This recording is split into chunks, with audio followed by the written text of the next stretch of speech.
Hello everyone, welcome to my YouTube channel. So my today's topic is doctrine of harmonious construction.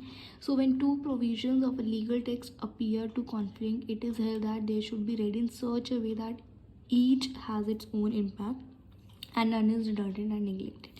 So basically doctrine of harmonious construction ये बोलता है कि अगर दो कोई legal text है जो कि कॉन्फ्लिक्ट में आ रहे हैं या दोनों हो सकता है एक दूसरे से अपोजिट हो, तो हम उन्हें इस तरीके से पढ़ें कि वो दोनों का इम्पैक्ट अपनी अपनी जगह रहे और वो दोनों हमें हटाने ना पड़े, क्योंकि हारमोनियस से ही वर्ड ये निकलता है हारमोनी, कि हमें उन दोनों लीगल टेक्स्ट के अंदर एक काइंड ऑफ हारमोनी चाहिए.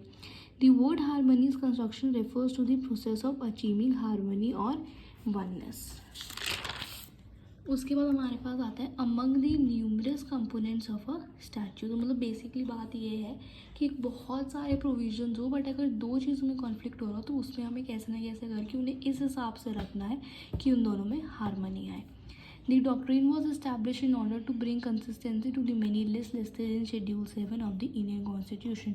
तो बेसिकली जो डॉक्ट्राइन है ये इसलिए आया था ताकि एक कंसिस्टेंसी रहे बहुत सारी लिस्ट में जो शेड्यूल 7 में दी गई है. However, it is possible that an entry from one list will overlap with an entry from another list. This is the point at which doctrine enters the scene. तो अगर ये देखें कि अगर हमें कहाँ पर ये डॉक्ट्राइन हमें लेकर आनी है या कहाँ पर हमें इसे अप्लाई करना है, तो हमें वहाँ पे अप्लाई करना है जहाँ पे एक लिस्ट का मैटर दूसरी लिस्ट के मैटर से ओवरलैप करता है. केस लॉ इसके हमारे पास दो आते हैं, एक बार आप देख सकते हैं. The first one is Kerala education bill 1951. It was found in this case that when determining on fundamental right, the court must consider the directive principle and apply the harmonious construction concept. तो basically इसमें ये बात करा गया है कि जब directive principles की बात होती है और जब वो फंडामेंटल राइट्स को डिटरमाइन कर रहे होते हैं तो उन्हें डायरेक्टिव प्रिंसिपल को कंसिडर करना चाहिए और हारमोनियस कंस्ट्रक्शन का कंसेप्ट लगाना चाहिए.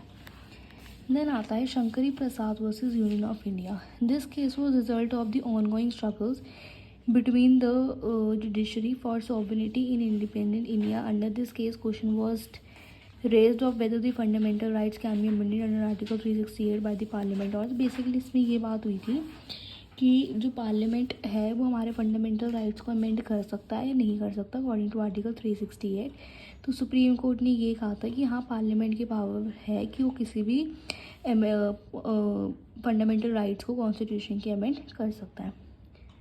Thank you so much. Subscribe to my YouTube channel for more videos.